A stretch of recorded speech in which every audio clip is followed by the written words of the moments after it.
다 함께 찬송가 421장 함께 찬송하심으로 5월 8일 금요일 새벽 예배를 하나님께 드리겠습니다. 찬송가 421장입니다.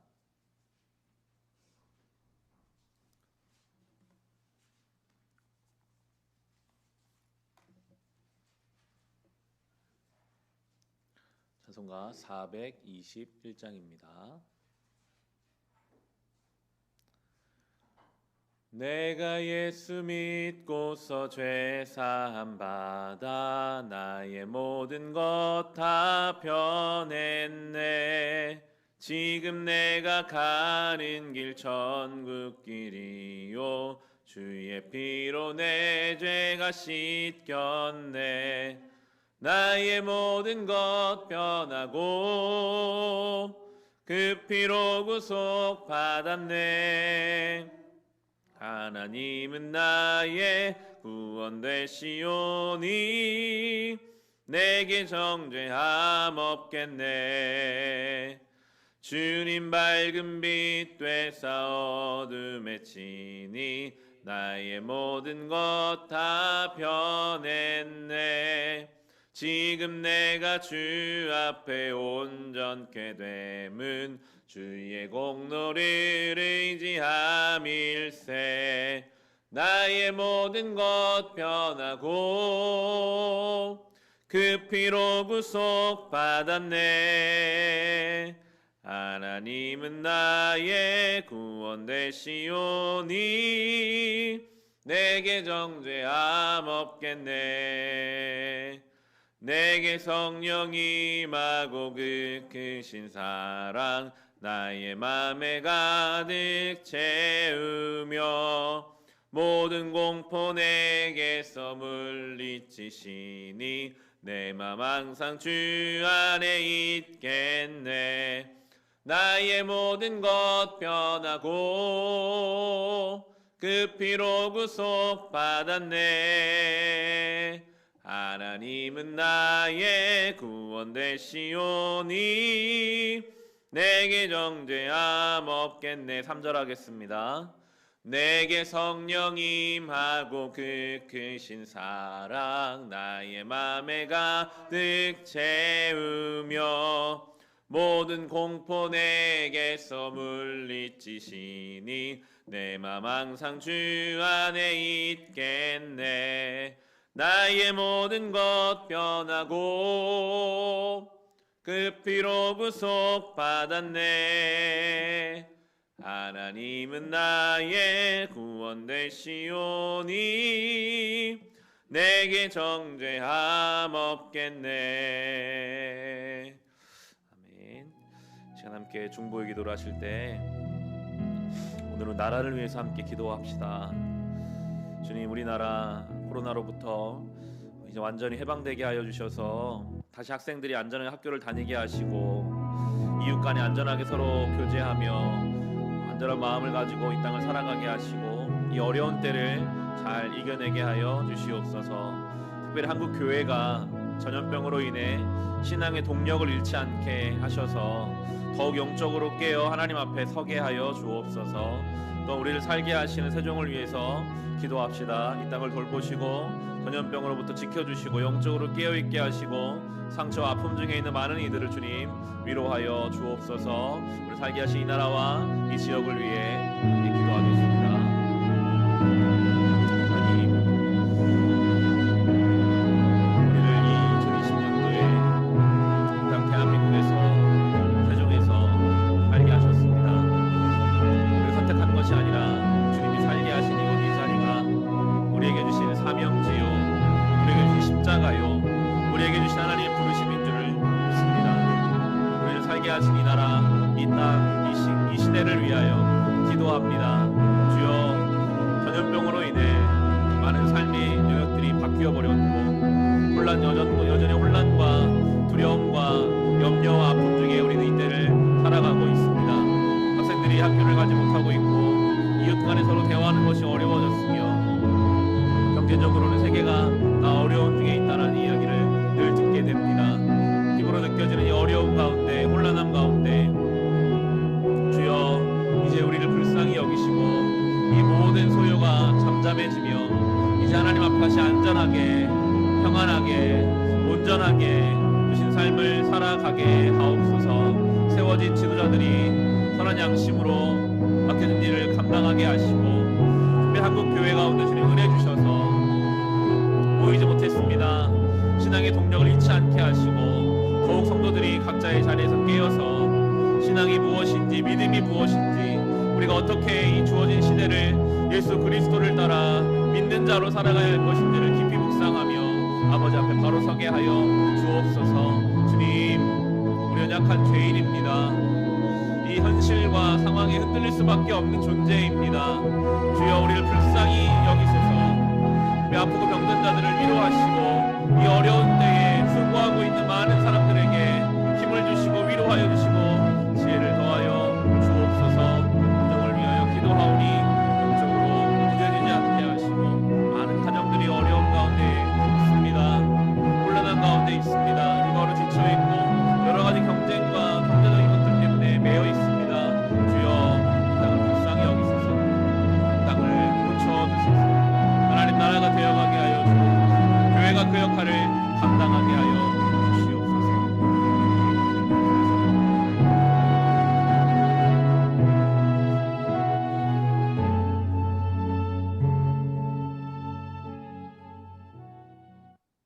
하나님, 우리를 살게 하신 이 나라, 이 지역, 이 시대를 위하여 기도합니다. 우리가 선택한 것이 아니라 하나님이 살게 하신 땅이요, 살게 하신 때이기에 이것이 우리에게 맡겨주신 십자가요, 사명인 줄을 믿습니다. 늘 속한 곳을 위해 기도하며 하나님이 왜 이 때를 살게 하셨는지를 주님 앞에 물으며 맡겨진 삶을 살아가게 하옵소서. 주여, 이 땅의 전염병으로 인한 모든 소요를 이제 잠잠케 하시고 다시 안전하게 평안하게 맡겨진 삶을 살아갈 은혜를 우리에게 허락하여 주시옵소서. 예수님의 이름으로 기도합니다. 아멘. 오늘 주신 말씀 함께 보겠습니다. 신명기 15장 말씀입니다. 신명기 15장 1절부터 11절까지의 말씀입니다.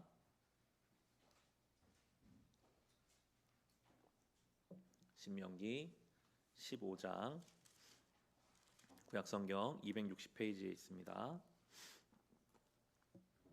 오늘 우리가 함께 묵상하는 말씀은 신명기 15장 1절부터 11절까지의 말씀입니다. 주신 말씀을 우리 함께 봉독하겠습니다. 매 7년 끝에는 빚을 면제하여 주십시오. 면제 규례는 이러합니다. 누구든지 이웃에게 돈을 꾸어준 사람은 그 빚을 면제하여 주십시오. 주님께서 면제를 선포하셨기 때문에 이웃이나 동족에게 빚을 갚으라고 다그쳐서는 안 됩니다. 이방 사람에게 준 빚은 갚으라고 할 수 있으나 당신들의 동족에게 준 빚은 면제해 주어야 합니다.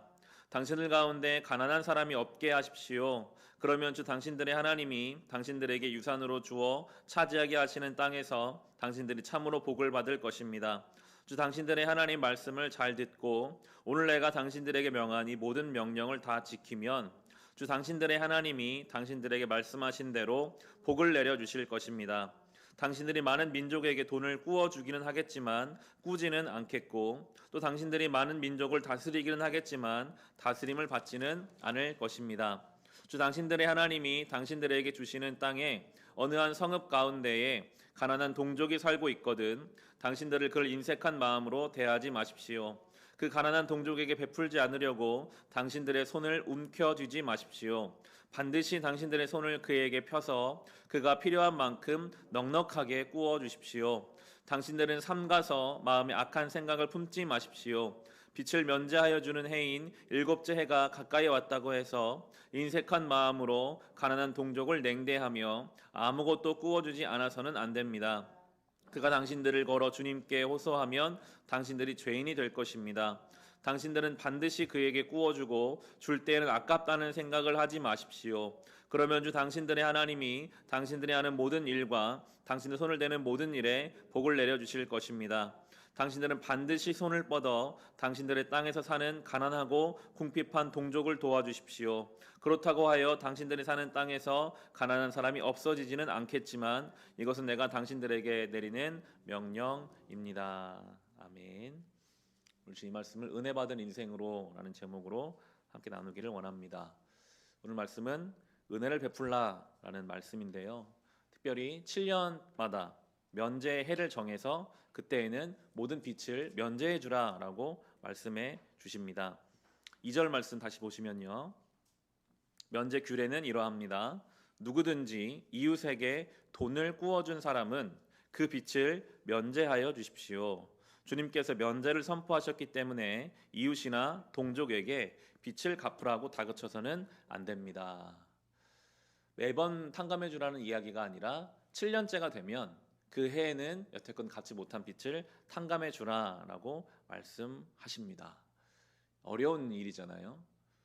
금전관계에는 때로 형제 사이까지도 멀어지게 할 만큼 많은 사람들에게는 중요하고 무거운 문제입니다. 빚을 탕감해 준다라는 것은 큰 은혜를 베풀라는 말씀이죠. 그런데 하나님께서는 7년째 면제해가 되면 그런 것들을 따지지 말고 은혜를 베풀고 탕감해 주라라고 말씀하고 계시고요. 4절에서는 또 이런 은혜를 말씀하십니다. 당신들 가운데 가난한 사람이 없게 하십시오. 그러면 주 당신들의 하나님이 당신들에게 유산으로 주어 차지하게 하시는 땅에서 당신들이 참으로 복을 받을 것입니다. 가난한 사람을 없게 하라. 가난한 사람을 도와주라는 말씀인데요. 우리는 때로 가난한 사람들을 바라볼 때에 저 사람은 성실하지 못한 사람이라서 그래. 나는 열심히 일하고 수고해서 이만큼 내가 먹고 살 만큼 되었는데 저 사람은 성실하지 못하기 때문에 능력이 없기 때문에 그렇다는 생각을 하게 되고 또 실제로 그러한 경우들도 있습니다. 그런데 하나님은 그런 조건을 붙이지 않으셨어요. 게으르었기 때문에 가난한 사람이라고 할지라도 그런 거 관계없이 그들을 도와주라라고 말씀하십니다. 빚을 탕감해주고 가난한 사람을 도와주라. 언뜻 보기에는 굉장히 억울해 보일 수 있는 일입니다. 그리고 아마도 이 탕감하고 면제의 해를 악용하는 사람들도 있었을 겁니다. 7년째가 내년이라면 빨리 올해 돈을 많이 빌렸다가 내년에 다 탕감받자라는 사람이 있었을 수도 있고요. 내가 좀 성실하지 않게 가난하게 살아도 누군가 나를 도와주는구나 라는 것을 기대하며 사는 사람도 있었을지도 모르겠습니다. 오늘 우리가 사는 이 시대도 마찬가지죠. 우리가 성도로 살아가다 보면 억울한 것 같은 상황을 만날 때가 있습니다. 특별히 이 코로나 이 전국 속에서 우리가 밖을 나가면 카페에도 사람이 모이고 마트에도 사람이 모이고 놀이터에도 아이들이 모이는데 유독 교회에서 사람이 모이는 것에 대해서 세상의 잣대가 좀 심하다고 느껴질 때가 있었어요. 왜 교회만 그렇게 이야기할까? 뭔가 억울한 감정이 올라오기도 했었는데 저는 오늘 이 말씀을 묵상하면서 왜 교회에만 그렇게 하는가가 아니라 교회이기 때문에 우리가 은혜를 받은 존재이기 때문에 때로는 억울한 마음이 들어도 우리가 왜 억울한 마음이 들까요? 세상을 향한 억울함이거든요. 하나님이 우리의 중심을 아신다면 우리는 억울할 일이 없어요. 오늘 우리가 뒤에 풀어가겠지만 그렇게 빛을 탕감해줘 봐라. 그러면 너의 삶이 손해보고 억울한 인생이 아니라 복된 인생이 될 거로 약속하시거든요. 우리의 중심에 우리가 모이는 것 세상이 뭐라고 하든 간에 하나님 제가 이 사회의 이 건강을 위해서 우리가 교회이기 때문에 좀 더 멈췄다 가겠습니다. 내 자존심이 있지만 내 자존심을 죽여서라도 내가 하나님의 그 일을 나타내겠습니다. 뭔가 손해보고 억울한 일이 있다 할지라도 주님 명령인 줄 믿고 따를 때 그 인생이 가장 복된 인생이 될 거라고 오늘 말씀해 주십니다. 5절과 6절에 보시면요. 그렇게 해봐라. 그럼 이렇게 말씀하세요. 주 당신들의 하나님 말씀을 잘 듣고 오늘 내가 당신들에게 명한 이 모든 명령을 다 지키면 주 당신들의 하나님이 당신들에게 말씀하신 대로 복을 내려 주실 것입니다. 당신들이 많은 민족에게 돈을 꾸어주기는 하겠지만 꾸지는 않겠고 또 당신들이 많은 민족을 다스리기는 하겠지만 다스림을 받지는 않을 것입니다. 우리 마음에는 빛을 탕감해주고 가난한 사람을 도와주고 억울한 일을 당하면 내 것이 다 없어질 것만 같으나 하나님께 중심을 지켜서 그렇게 은혜 받은 존재로 살면 하나님이 책임져 주신다고 오늘 말씀해주고 계십니다. 이것이 성도의 인생이죠. 내가 계산해서 내 머리를 굴려 살면요 너무나 피곤한 인생이 될 수밖에 없어요. 그렇게 쌓아놓은 것 하나님이 언제든지 불어서 다 날아가게 하실 수도 있는 분이시기 하나님은 나를 믿고 따라오라라고 오늘 우리에게 말씀해주고 계십니다. 이어지는 7절과 8절도 그렇게 우리에게 말씀해 주시는데요. 주 당신들의 하나님이 당신들에게 주시는 땅의 어느 한 성읍 가운데에 가난한 동족이 살고 있거든 당신들을 그를 인색한 마음으로 대하지 마십시오. 그 가난한 동족에 베풀지 않으려고 당신들의 손을 움켜쥐지 마십시오. 반드시 당신들의 손을 그에게 펴서 그가 필요한 만큼 넉넉하게 구워 주십시오. 인색하지 마라. 손을 움켜쥐지 마라. 넉넉하게 구워주라 라고 성도에게 우리에게 명령하고 계시고요. 언제까지 해야 되는가? 계속 하라는 말씀이 11절인데요. 당신들은 반드시 손을 뻗어 당신들의 땅에 사는 가난한 궁핍한 동족을 도와주십시오. 그렇다고 하여 당신이 사는 땅에서 가난한 사람이 없어지지는 않겠지만 이것은 내가 당신들에게 내리는 명령입니다. 계속 있을 거라는 거예요. 계속 가난한 사람이 있을 거니까 계속 도와줘야 하지만 그 길을 가라 말씀해 주십니다. 왜 이렇게 우리가 살아가야 할까요? 오늘 설교의 제목처럼 우리가 은혜를 받은 인생이기 때문입니다. 우리가 베푸는 은혜와는 비교할 수 없는 큰 은혜를 우리가 먼저 받았기 때문입니다. 예수님은요 더 강하게 말씀하시잖아요. 용서에 대해 가르치실 때 베드로가 한 7번 용서하면 됩니까? 예수님 뭐라고 하셨습니까? 70번씩 7번이라도 용서해라. 왜냐하면 우리는 무한한 용서를 받았기 때문이죠. 심지어 예수님 뭐라고 말씀하십니까? 내가 너희를 사랑한 것 같이 너희도 그렇게 서로 사랑하라. 여러분 이거면 이제 다 끝난 것 아닙니까? 주님이 우리를 사랑하신 것처럼 그렇게 사랑하라고 우리는 부름받았어요. 그런데도 우리는요 자존심이 여전히 우리를 막아요. 내 가족을 향한 내가 이렇게 해줬는데 왜 나한테 이렇게 안 해줄까? 주님은 우리를 죄인 되었을 때 죽기까지 사랑하셨는데 우리는 그 은혜를 받았으면서도 은혜를 받은 인생을 살지 못할 때가 너무나도 많습니다. 그 순간 은혜가 아닌 내 자존심, 내 계산이 들어서는 순간 우리는 성도의 풍성함이 없어지고 세상적인 사람으로 사는 거예요. 그게 나를 아프게 하고요, 우리 가정을 깨뜨리고요, 모든 관계를 메마르게 하는 것입니다. 하나님 분명히 말씀하시죠. 이 말씀대로 살아봐라. 복된 인생이 될 것이다. 약속해 주셨습니다. 우리의 삶에서 은혜 받은 존재로 삽시다. 그것만큼 큰 복은 없습니다. 절대 손해보지 않습니다. 절대 억울하지 않습니다. 하나님께 중심을 올려드리며 오늘도 예수 그리스도 그 말씀처럼 70번씩 7번으로 내가 당신을 용서하겠습니다. 주님이 나를 사랑하신 것처럼 내가 당신을 사랑하겠습니다. 그 마음을 가지고 은혜 받은 인생으로 이 하루를 살아갈 수 있으시기를 주님의 이름으로 축원합니다. 이 시간 주신 말씀을 가지고 우리 같이 기도합시다. 주님, 우린 너무나 큰 은혜를 받았는데 왜 그렇게 은혜를 베풀기가 어려운지요. 주여, 이제 내 계산을 가지고 내 자존심을 가지고 내 욕심을 가지고 살던 세상적인 인생에서 하나님 말씀하신 은혜를 베푸는 인생, 그 인생이 누리는 복과 풍성함을 아버지 우리에게 허락하여 주시옵소서. 받은 말씀을 가지고 또 개인의 기도 제목을 함께 기도하겠습니다.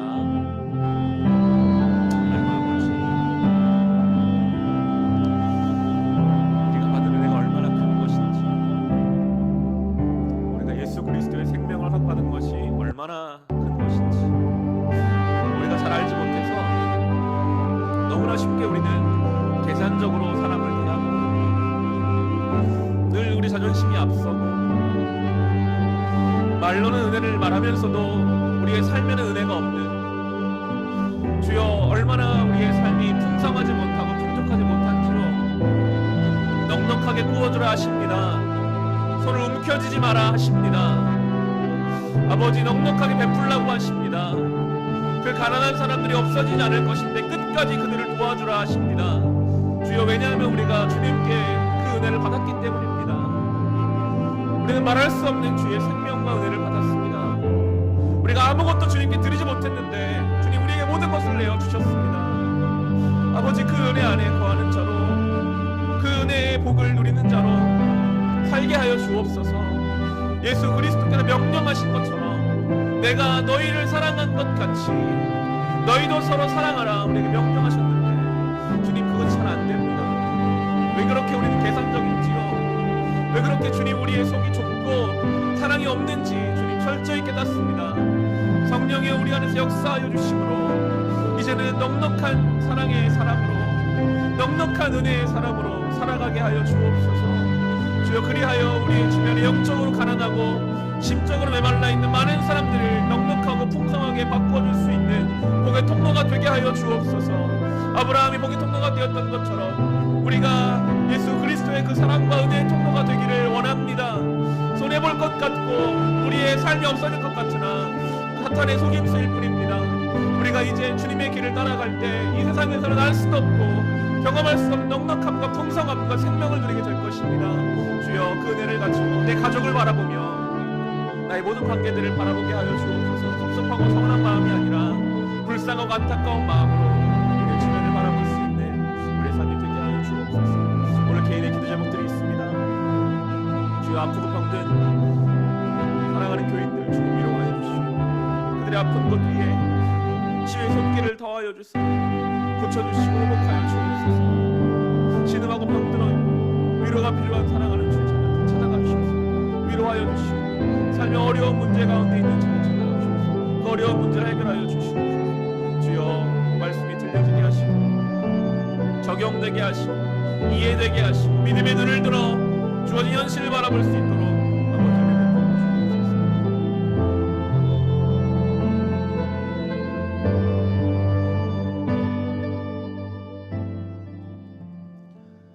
하나님 아버지, 우리에게 말할 수 없는 은혜를 베풀어 주셔서 감사합니다. 우리가 죄인 되었을 때, 우리가 아무것도 주님께 드리지 못할 때 이미 주님께서 우리를 위해 죽어주신 것처럼 이제 우리도 그 은혜 받은 인생으로 살아가게 하옵소서. 주여, 우리의 개인의 기도 제목들이 있습니다. 오늘도 병상에서 아프고 어려운 중에 있는 사랑하는 주의 자녀들을 돌보아 주옵소서. 위로가 필요한 자를 찾아가셔서 그들을 위로하여 주시며 삶의 어려움 가운데 있는 자들에게 빛을 비추사 모든 어둠이 떠나가게 하여 주옵소서. 오늘 하루 살아가는 동안 우리를 모든 유혹과 시험과 질병으로부터 지켜주셔서 주님의 보호하심 아래 이 하루를 살아가게 하옵소서. 예수님의 이름으로 기도합니다. 아멘.